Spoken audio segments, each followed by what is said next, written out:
Philadelphia. Sparked by running back DeAndre Swift and wide receiver Devonta Smith, the Philadelphia Eagles came alive in the second half of their Thursday Night Football matchup against the Minnesota Vikings for a 34-28 win in Week 2. Neither team looked fully cohesive in the first half.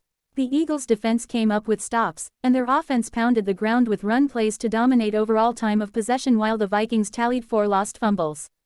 Here's what to know about each team's performance. Philadelphia Eagles. The one constant in an otherwise volatile game between the Eagles and Minnesota Vikings was Philly's ground game.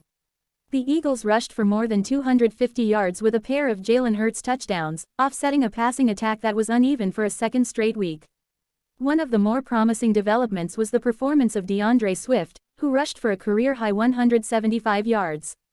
It was the most rushing yards by an Eagle since LaShawn McCoy in 2013, 217 rush yards. He carried the load with Kenneth Gainwell ribs sidelined. The most impressive sequence came in the first half when Philadelphia orchestrated a 16-play, 75-yard drive featuring 13 rushes. Hurts now has 28 career rushing touchdowns, tied with Cam Newton for the most through a QB's first 50 career games. The Eagles are 2-0, but it hasn't always looked pretty. That's particularly true of the passing game, which has sputtered for extended stretches. But the defense generated 3 takeaways, and when it mattered, Philadelphia was able to lean back on the run, a luxury that will come in handy moving forward. By a breakout performance, Devonta Smith erupted for 4 catches for 131 yards and a touchdown, including a pair of grabs of 50-plus yards. Corner Darius Slay predicted it won't be long until Smith is considered the best receiver in the league.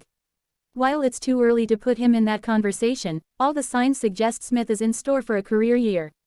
Eye-popping stat. Including playoffs, Hurts has 10 rushing touchdowns on QB sneaks since the start of last season, 7 more than any other signal caller. The tush push has been key. Hurts has now converted 34 of 36 sneaks when pushed by teammates the last 2 seasons including playoffs. No other QB has more than 10 push sneaks in that time. Pivotal play. With the Eagles nursing a 13-7 third-quarter lead, defensive end Josh Sweat came off the edge and knocked the ball loose from Kirk Cousins. Fletcher Cox recovered and rumbled to Minnesota's 7-yard line, setting up a Hurts TD plunge. That was the beginning of the end for Minnesota. Tim McManus. Next game. At Buccaneers, 7:15 p.m. At Sept. 25.